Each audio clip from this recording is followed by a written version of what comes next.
say we have a SharePoint list called products, inside which I have 2 items, laptop, iPad, and I can add definitely more items. Now I want to add a column, and that column is going to have the product category. So let me just pick choice, for example, and I say category. And for the choice, I say, for example, cat 1, cat 2, and cat 3.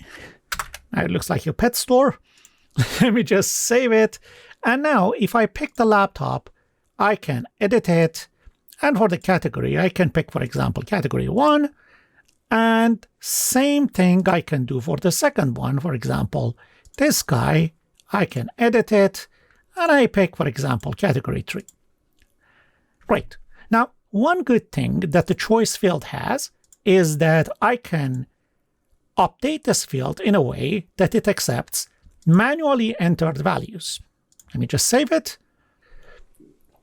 Now, if I want to add a new item, and I can say my test item, and for the category, instead of picking the item, I can say this is a test category, and I can pick up the item that I just added, and I can say save.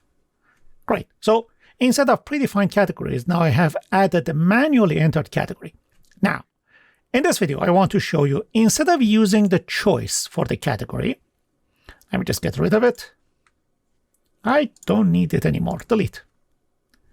I want to add the same field, but this time I want to use lookup, because inside this website, I have a list called categories. So I call it category, and the type is lookup. I want to pick the item from categories, and it should show the title. Great. This one works perfectly. The only thing is that there is no checkbox to enable manually entered item. And in this video, we want to see how we can do that. Our category field is here. I can edit every single item, and I can pick the category for it, save, and the same way. Like, for example, this one, edit, let me just save it. Now you can decide if you want to watch this video to the end. By the way, hello. In this video, I want to show you how you can use lookup field the same way that we use choice field, in a sense of manually entering the item if the item does not exist in the lookup, which is technically impossible if you consider SharePoint as a platform that you're working with it the way it is out of the box. But considering that we have PowerApps, sky is the limit, and we can do whatever we want, including adding manual values to a lookup field. Let's see how we can do that. Before we start, let's have a quick review on our setup. We have a list called products. As you have seen, we have title and category.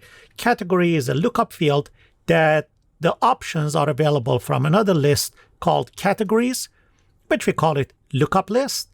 So when we want to enter the product into the products list, we can add title and we can pick up the categories from the categories.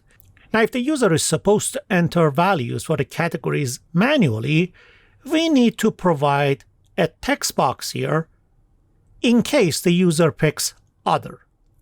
And because SharePoint does not provide this text box just out of the box, we need to stick it here using PowerApps. Now, here is the thing. You cannot add any text to this field unless this value is already part of the lookup field. So this should define our strategy this way.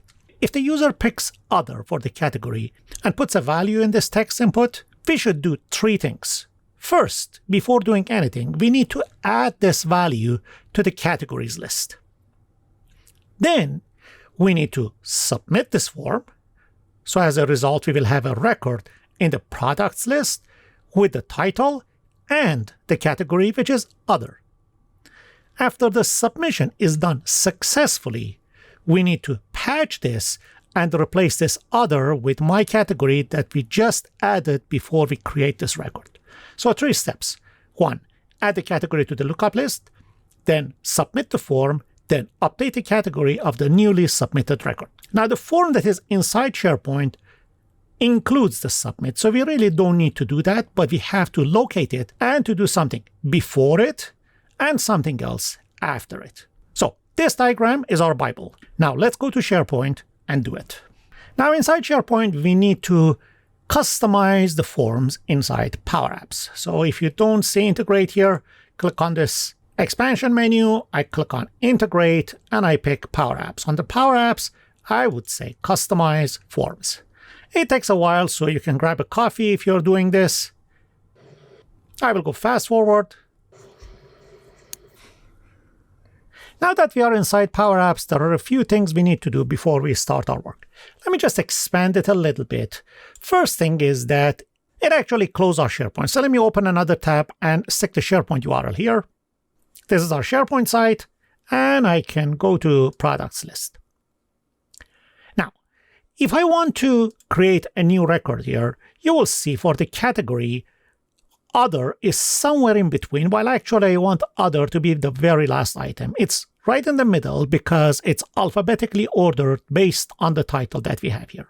To change that, we can easily go to PowerApps, and I can pick this dropdown. Before doing anything, you got to go to the Advanced tab and you unlock it. I've covered all these things in my PowerApps crash course from UI to integration on Udemy. So if you have already taken those courses, these are obvious things to you. Let me just pick the dropdown or this combo box that we have here. And for the items, instead of just saying, yeah, this is the choices, I said, no, I don't want the choice. I want to use sort, and I want to sort the items that are here based on the ID. And I close this. As soon as I do this, if I run it and test it, you will see it's ordered based on the ID or based on the actual order that the items have been added to the SharePoint list, which is great. This is exactly what we want. The other thing is that now I also need to add that text box or text input here. So I go back here, I pick this data card, I expand it a little bit, and right under this, I add a text box. So let's say insert text, and here is our text input. I just put it right under this, and for the width to exactly match the other one, I pick this one, and I pick the width. Gosh, where is it? Here. And instead of this 180 hard-coded value, I would say parent.width minus 60. That parent width.60 is the standard width of every control inside the edit form.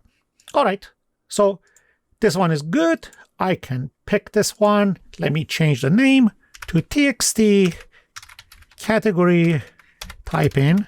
And if I go to the properties, I don't need any default values here.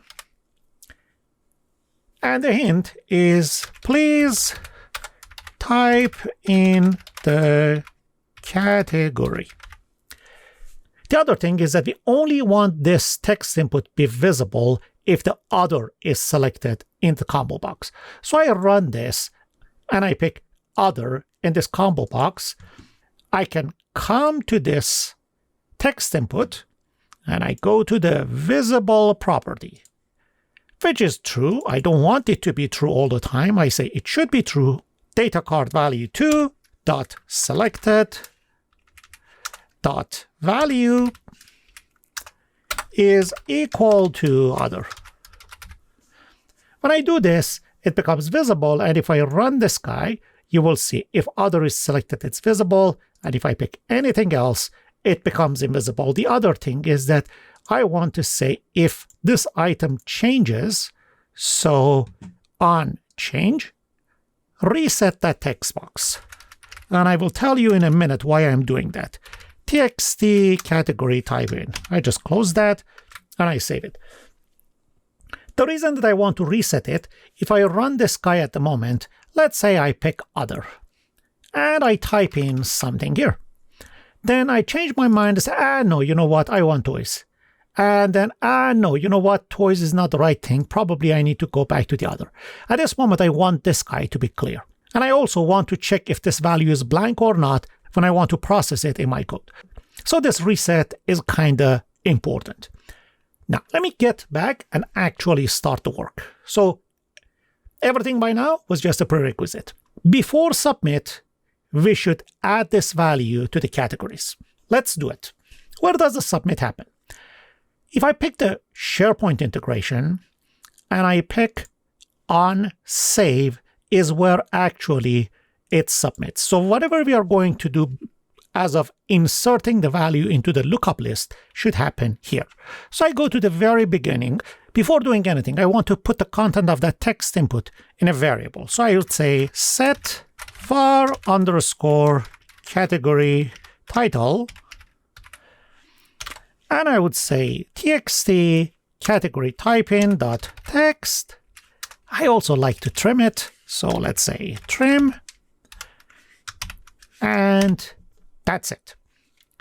Now the actual work starts.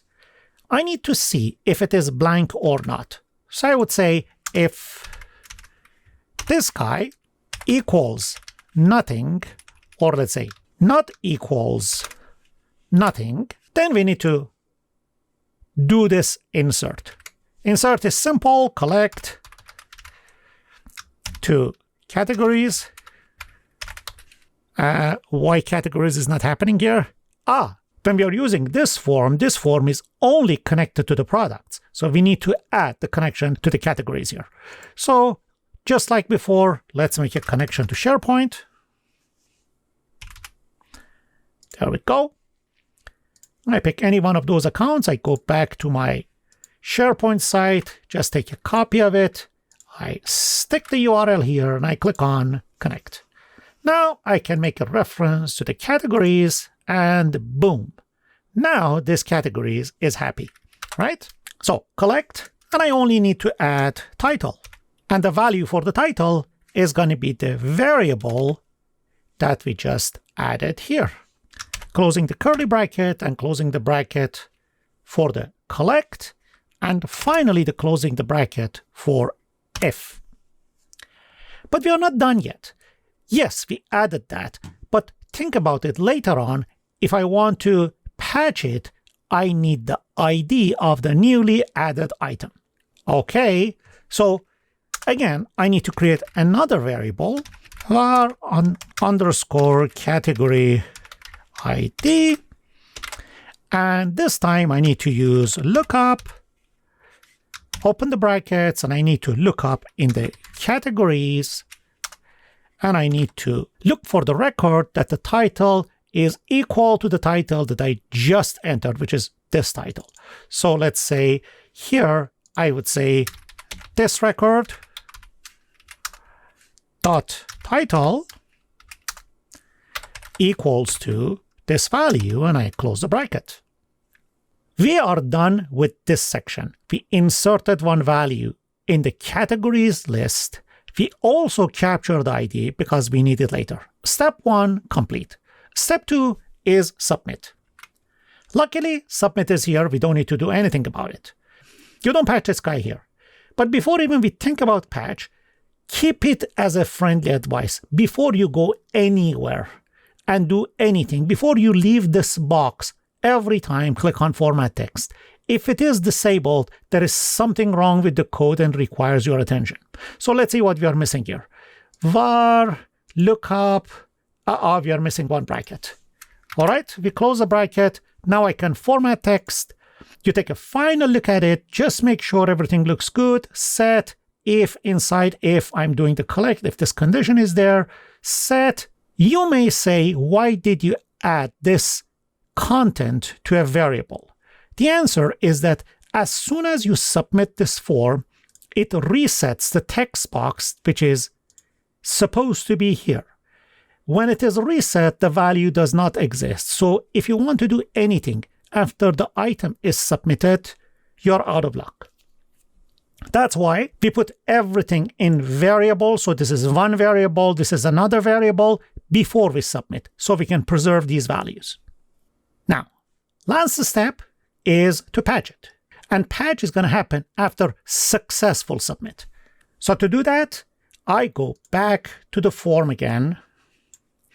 I pick the form and I go to the event of on success. Inside success, whatever it doesn't matter. We just go to the very beginning. Let me just expand it a little bit. And this is where we need to patch. Again, we need to check the condition.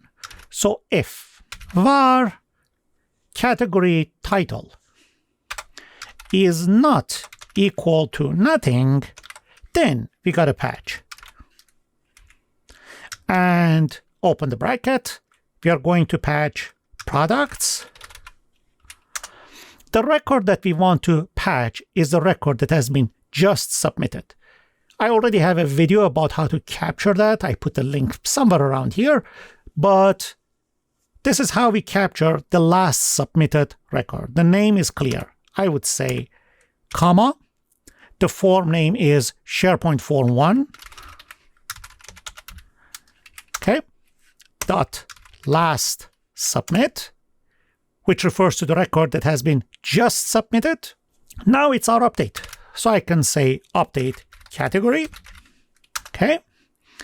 And the format is going to be ID, which is going to be var category ID, and value is going to be category title. And I close the bracket. I close another bracket for the if, and we are good to go. Are we missing something? Patch, products, submit, category, ID, and value. And it is not happy with the ID. Let's see what we are missing there. So let me go back to the other side. Okay, now here is the error. We assigned a whole lookup to the ID while we just need the ID of this guy to be assigned to the category ID, which is great. Let's get back to the other one, to the form again. So now it's going to be happy. Great, we are missing one bracket here. Are we missing anything else? Yes, we are missing one curly bracket. And now it should be good again. Oh gosh, I hate that. Okay, and I click on format text, everything looks good. So if the variable is not equal to nothing, means that user has entered something, we patch the products, we pick the last submitted record, and for the category, we need to provide ID and a value. How I came up to this formula or this way of writing the schema for the category, I have another video that I clearly explain how you can figure out this format for not just lookup field, for any field in another video. Again, I put the link here and you can look into it yourself. Technically, I'm using the JSON function in PowerApps to dig into it. Let's not get sidetracked. Now it's time to, we are done, I guess. Let me just save it. We did this part, we did submit, we did patch, and we are good to go. After you save it, you need to publish it to SharePoint. So publish to SharePoint. We are good. I go back to SharePoint, cancel, refresh. I'm not very hopeful. Let me click on new and see if it is. Nope, it's not here yet. I don't see that expanded category area. So let me just refresh it again. We might get lucky this time. Yes, we are. So now let's insert some values. So I would say this is my new product. And for the category, I can pick other. And for the category that I want to enter, I call it cat1. And let's click on save. I had a cat1 here as a category, and the value is actually added to the categories list here. As much as I want to say it is cool, but I don't see it as a complete solution. Still, there are things that you need to take care of it yourself. One thing is that if I want to add another record here, now under category, I see the cat1. If you really want to see it or not, that's your choice. But the thing is that if you want to compare it with choice field does not show the values that have been manually entered by the user to the other user or to the other records. The other thing that you may want to consider is how to make category a required field. And that's a totally different story. But regardless, I think for this video, it is more than enough. Let me know in the comments section what else you want to know about. And now it is your turn to go to the comment section and let me know how you want to possibly hide the items that have been manually added by the user compared to the values that are already there in the lookup before we even start adding the values. I leave that to you, and if I see enough comments or enough requests about how to do that, well, I will make another video for that. I leave the comment section to you. Thank you for watching. Don't forget to like this video, and I will see you in the next one. Have a wonderful day.